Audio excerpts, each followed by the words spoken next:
Fan Frenzy is where we're at. That's right, Fan Frenzy, where you, the fans, ask us, the fans, some things and bring up some talking points that you want us to discuss throughout the season. We're starting off with Dr. Auto Art, our man Chris, sponsor of Fan Frenzy.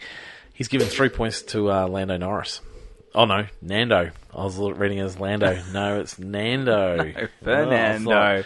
I thought, hang on, that's unusual. Very biased. Yeah. Hideous call. But no, great call. Fernando Alonso, 3 points. Logan Sargent, 2 points. And Gasly, 1 point. Not bad. I don't mind him.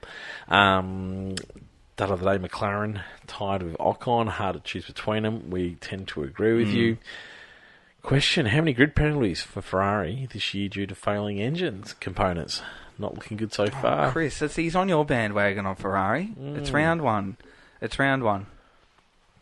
So answer the question. Oh, no, one. Just the usual Just amount. the one. Just the usual standard 1 or 2. It's not going to be dire. It popped up, didn't it? And they did actually change a battery, I think. Yeah, I think it was a battery electrical issue. Yeah. So I think they did change a battery, and then obviously there's still an issue there. I mean, it wasn't a catastrophic failure. It wasn't a catastrophic failure. By any stretch of the imagination, but it is something that is annoying. So no, I'm not. They're convinced that they've fixed up their reliability. Yes. Wasn't a great advert for them actually achieving that, but no, I'm going to give them the credit to start with. Good, you've cheered up as we've worked through the evening, which I'm glad to see. All right, next one comes from Sam. So Sam's gone. Jeez. No, this is Josh. Oh, sorry, this is Josh. So Sam's reposted Josh's. So this is for Josh, is it? Yep. Okay, sorry. So Josh Gould. I don't think we've had anything from Josh yet before, have we?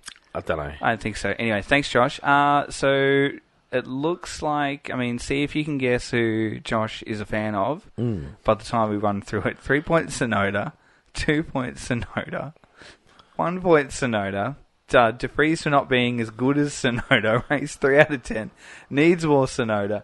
Question, if you could take Yuki out for lunch at the Australian Grand Prix, where are you going?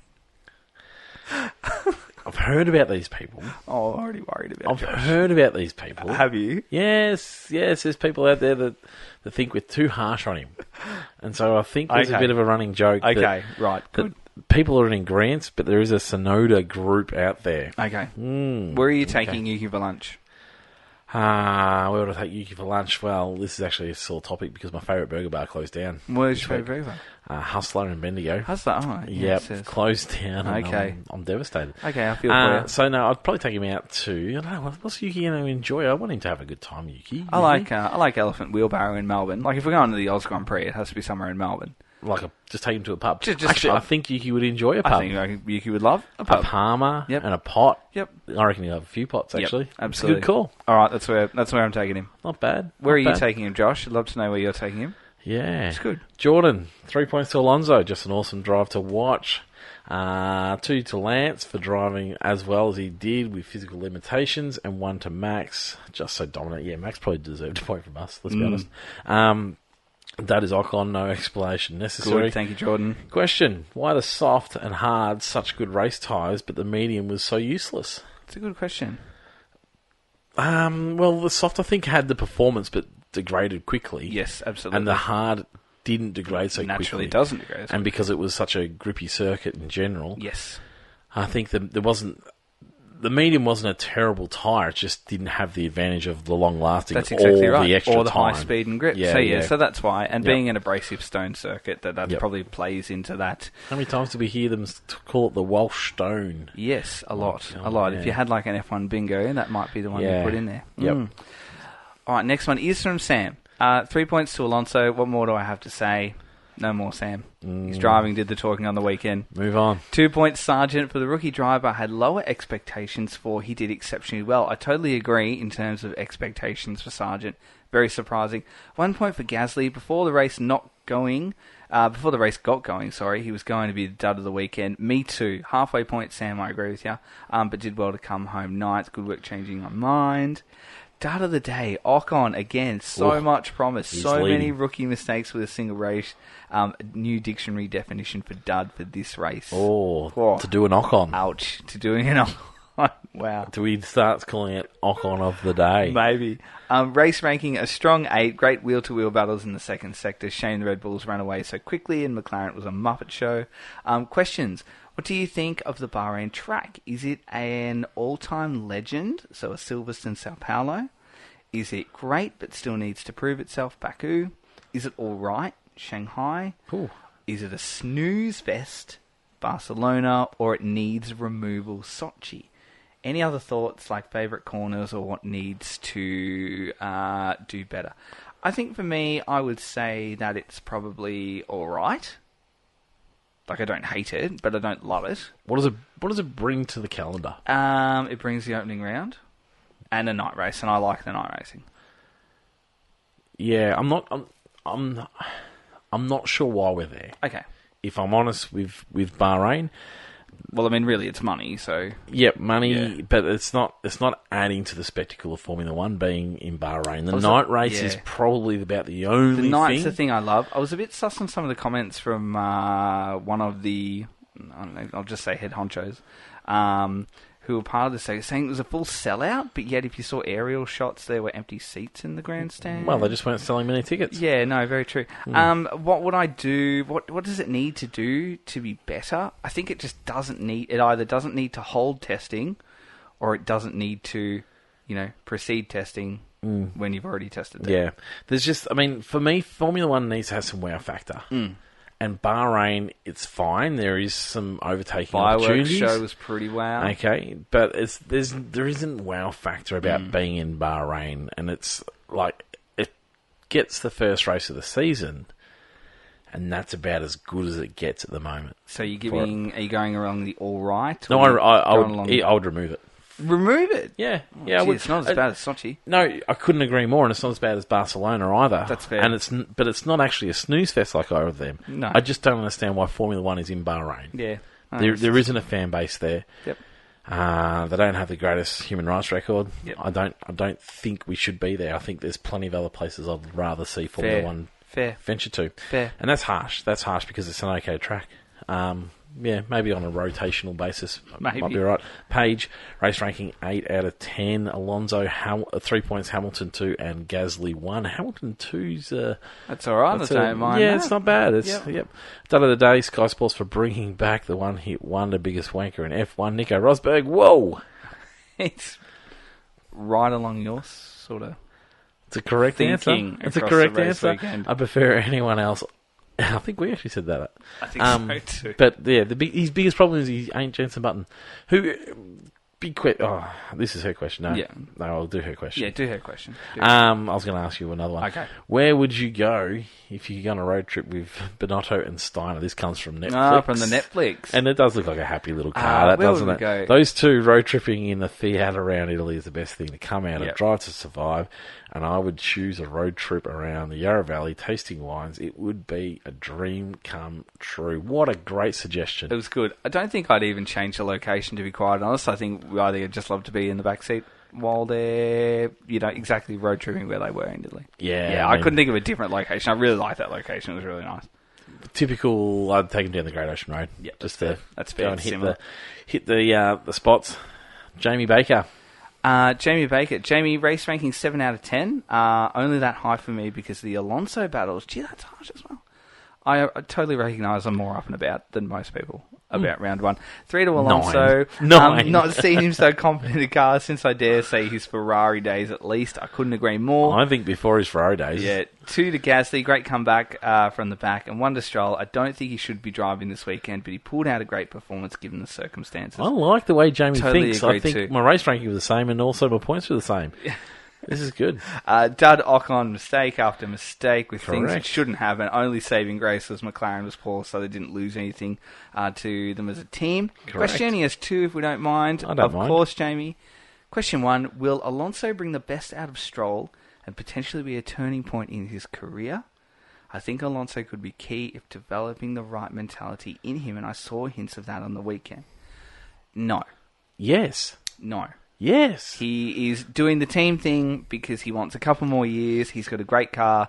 So if the team says, say these beautiful words, he'll say no problem because there's a high chance I'm going to win next weekend. Absolutely, you're right, but you're also wrong. Okay. No, just by being around Alonso and seeing how he goes about it is going to be so great for Stroll. I mean, he's had Seb as one role model, and he's got Alonso as the next role model. So he's seeing the best of the best go about how to be racing drivers and how to be mature racing drivers. Yep. And so, yeah, he will bring out the best in Stroll by just being near him, seeing how he goes about it, sitting in meetings with him, talking about the development of the car and the way that things are being set up. It will bring out the best in him. It's deliberately from an Alonso point of view. If it means Alonso gets to drive a great car, then yeah, sure. He's a smart man. He knows what he's doing. Yep. I'll tell you what, there's the more quality people that Stroll spends his time around, really, the more that I think there would be pressure on him to perform, because he is now being mentored, or has been mentored, has and is, by two of the greatest drivers / greatest world champions that the sport has ever had. Yeah, I mean, and Seb wasn't in world champion mode when he was there. And Fernando wants another one. The Seb that won world champions was a ruthless beast. Yes, which I that wasn't Seb that we saw at the end. No. But yeah. All right, question 2. Are Haas the ones at fault for their lack of driver progression and development? I like this. My opinion is that Haas are poor at driver management. I can't think of one Haas driver that hasn't ended with negativity, including Magnussen's first stint. Drive to Survive showcased the constant frustration, anger and mockery that is directed at drivers, as well as in other media, but never any conversations and interviews discussing development and constructive criticism when drivers are underperforming, in the way that you see in others, such as how Toto Wolff approaches these sorts of issues. Thoughts? Got there eventually. Beautifully written, can I ask? Good point. Can I say? Great point, Jamie. Really, really good point. I like it when people think about teams like Haas. I actually agree with everything you're saying there, Jamie. You're right. Because, and the thing that stands out to me for their incredible lack of driver progression and development is two things. Number one was the inability to want to even stick with Mick last year. Yes, he made mistakes and crashed. Lots of them. Don't forget, a young Max Verstappen once upon a time went headfirst into a barrier on a show run and was ridiculed, and now he is on the verge of being a triple world champion. Mick's shown no signs of being Max. True, but, that's an example of a young rookie doing something stupid. So the fact that they were happy just to throw him out straight away, just because he was costing the team a little bit of money, which some makes sense, but also, you know how I feel about Mick for 2 seasons at Haas. And the second thing is, the fact that they have just opted to go back to tried and tested drivers and have made minimal to no effort to go and find new talent and build a team around them. I think even Gunter's, some of his comments from last year was that they're looking for a driver to help progress the team. The team isn't interested in looking to progress a driver. So, yeah, absolutely, Jamie. And the proof is there in everything that we see from that team. Yeah, look, there's certainly elements of it, but this ain't preschool. This is Formula One. The best 20 drivers should be in Formula One, and it's not about necessarily always developing drivers. There is absolutely a point to it, but it's not just down to them to be doing that. So, yeah, there's an element of, yes, they should be better at supporting them, but I think Drive to Survive only shows the worst of it. Yep. It doesn't show everything else that they're doing with their drivers. Yep. Mick cost that team a lot, and when it was time for him to improve, he didn't. Yep. Now, this is a team that needs one of the best 20 drivers in the world. Yep. And so they had to go and do that. Mick would be better being somewhere else anyway. When I think about young drivers who were developed by teams, you can say things like Lewis Hamilton and at McLaren, and you can say things like Alonso at Renault, and you can say a young Sebastian Vettel, and you can even go as far to say people like Carlos Sainz with his time as Toro Rosso, and Dan with his time at Toro Rosso and HRT, and Leclerc at Sauber, and it's just, the proof is there that if you stick with someone, Alex Albon is a prime example, because Williams have backed him in, and he's now having a really second great season, albeit one weekend. But yeah, they didn't destroy his career. No, they're also right. but they're also not a nursery, and so yeah. Look, Absolutely. But they've also got a business to run. They've got to make things happen. Mick didn't really show too many signs of big improvements. One day they're going to have to go to young people because you can't keep dipping your toe in. Drivers that you've sacked or that have been sacked. And different teams can. Absolutely. I mean, we've talked about this. What are they bringing to Formula One? Not a lot. Not a lot. But it's also, well, that's sort of the position they're in. They're not, I mean, you look at Williams, same team in same position. Yep. Completely different though, isn't it? Yep. They've just gone and developed Russell. They've gone and developed Albon. Yep, they developed Valtteri. They've developed Valtteri. Yep. They gave Latifi a fair go. I mean, he was paying for that. But there can be a model where it works. The difference is that their drivers were more closely being monitored by Mercedes. Yeah. And while Ferrari were picking a driver for Haas, not entirely sure Ferrari's doing a great job of developing their drivers either. So, for me, I think it might actually fall on Ferrari a little bit more than Haas. Okay. David has got the next one. Alonso 3, 2 to Max, 1 to Stroll. That of the day has to be McLaren. Funny how everyone says everyone says it's a handful after getting rid of Dan. Never seemed to be a team topper topping up race during. Sorry, never seen a team topping up air during a race. They didn't seem to talk about it when Dan was in there, and then, they're doing that. Question, do you think Alonso has been told he must sing the praises of Lance? What do you reckon? Yeah, we touched on that. Absolutely. Yeah, I think it's certainly sickening. Yeah. But in saying that, though, it was sickening before this weekend. I thought the comments this weekend were fine. Maybe we just got to get used to it. Yeah, I guess so. Yeah. Adam Hughes, race ranking a firm 8 out of 10, only due to Alonso schooling Hamilton. Yep. Okay. 3 has to be to Gasly, 11 places. 2 to Alonso, just awesome was the show. 2, geez. I don't know that Gasly had a better weekend than Alonso. 1 to Albon, 5 spots. Great to see Williams finally has an outstanding driver. Okay. Done of the day, McLaren Muppets. Poor Oscar, such a bad career move. The failure of McLaren on the back of a Norris-developed car and the mismanagement of Brown will be entertaining to the play if only they had a race winner to sort the car. Oh, wait. Too soon. Oh, jeepers. Ouch. Jeepers. No question there. Dean race ranking 6 out of 10. Just too easy for the Red Bulls again. Gasly 3 points. 2 to Williams. He wasn't expecting to see both of them in the top 12. Yep, like that. And 1 to Stroll. Do you notice he didn't give Alonso any there? I did, Dean. Did you see who came third? I like it. I like the way he thinks. Dad was close to picking McLaren, but have to go to Ocon Alpine. Yep. And it is Alpine, but Ocon mainly. Yep. Question, do you think Mercedes have already written off this season to concentrate on 2024? Ooh, I wouldn't say they've written off the season, but it sounds like they have finally woken up to the fact that their concept isn't working and isn't going to work. Yep. But absolutely. I'm with you. I don't think they've written off the season at all, but it's, just a different trajectory for 2023. Yeah. The fact that they were competitive at the end of last year. Yes. Filled me with hope that they were on top of it. Yeah, definitely. Not yet. Ben Mercer, 3 to Max, 2 to Alonso, and 1 to Perez. Dud McLaren, slow and unreliable. I disagree with the slow. Okay. There was more speed in it than what I was expecting. Okay. Slow compared to the fast cars, though, I guess. Good point, Ben. Yes. Take it back. They were slow. True. Not as slow as I was expecting, though.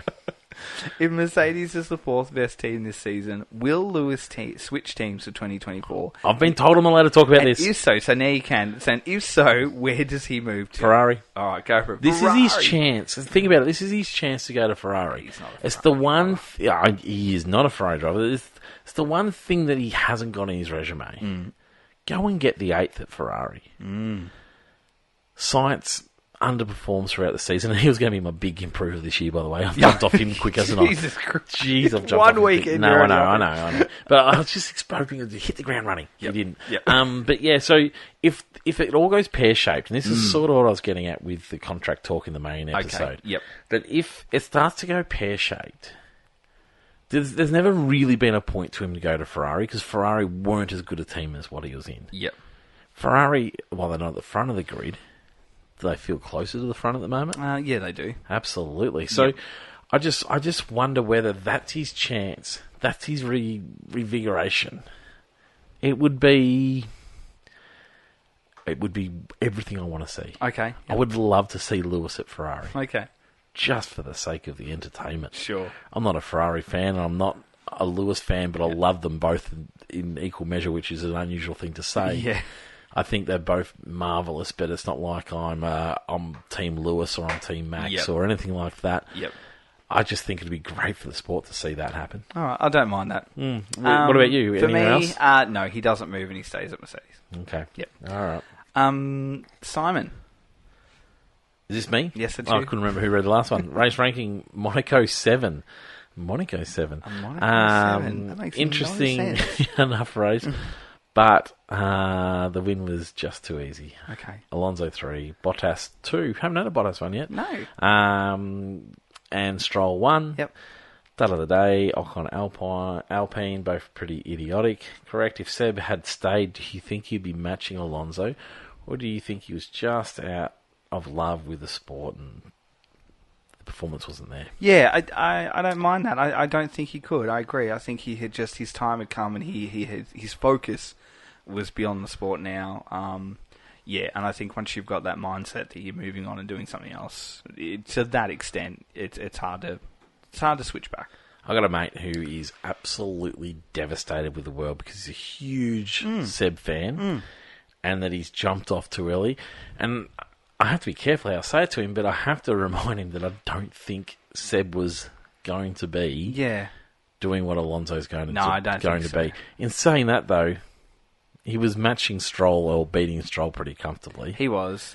Alonso's got that fire. But let's just remember, Stroll performed pretty well in this car. So I don't.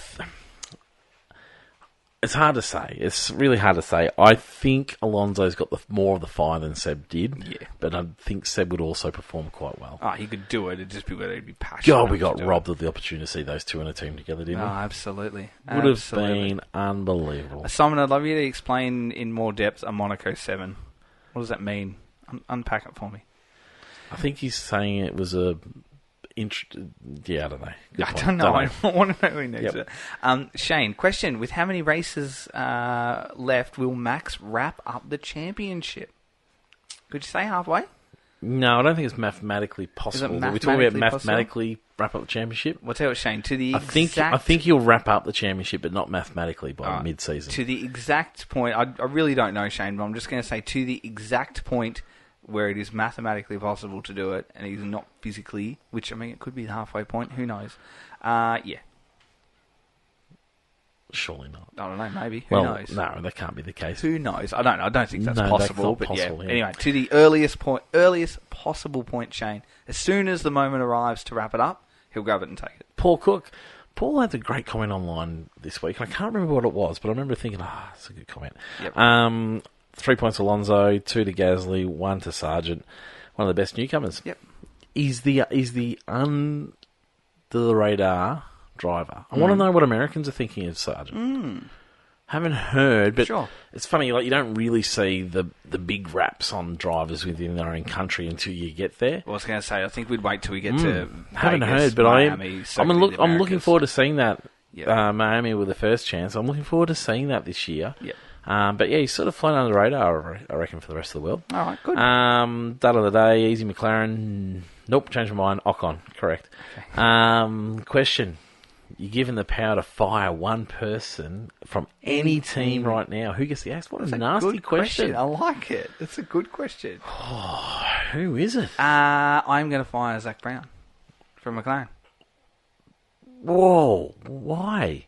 Well, I mean, I guess if you think about what I talked about in the early episode, well, he's turned the team financially around. Yeah, but now they're still nearly last. So you would say that you sacked Dan because he wasn't performing in the car, and then they've come out the season after and your car's still not performing, so it's not really Dan's fault. For doing the flashy things like digital advertising and then missing your aero deadlines. And, yeah. But really, what, 3 years ago, we were about to say McLaren are about to break into the top 3. Now they're about to break into the bottom 3. So that's why.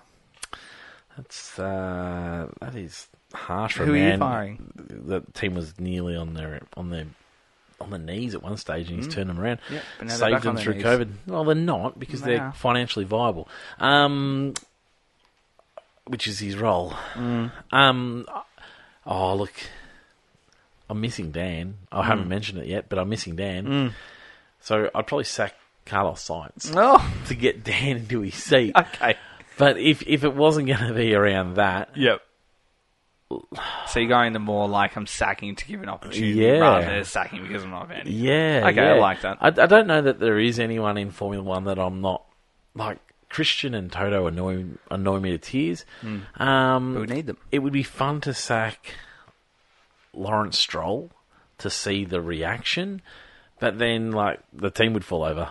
So It'd be fun to sack Gunter for the sake of a Drive to Survive episode yeah, that would where be he good. gets sacked. yeah. Oh, for fuck's sake, June. That wasn't even close. Over to you. Last one for this evening. David Johnson. Question: can Beyond the Racing Line change its profile pic to a picture of Yuki Tsunoda? This is getting too far. No. No. I don't think Yuki Tsunoda can change his I don't his think so profile either. pic to Yuki Tsunoda. Imagine if Yuki wins next week. Points 3 to Fernando, enough said. 2 to Lance, that car is good, plus broken body comeback. 3 to Alex Albon, good solid points. You do have to give a special mention to Logan Sargent as well, and Pierre Gasly. Yep, fair. And Dud of the Day McLaren, what can I say? It breaks my heart, especially for OP81. What did we name the Yuki fans? Remember we had an episode last Like year. sodas or something like that. Yeah, sodas. Yeah. Yeah, these sodas are getting on my Sodas, nerves. they are getting on my nerves. I'm a little Yeah, over it. quite like it. Very good. Thank you very much for being involved, everybody, and we'll be back again soon. Goodbye now.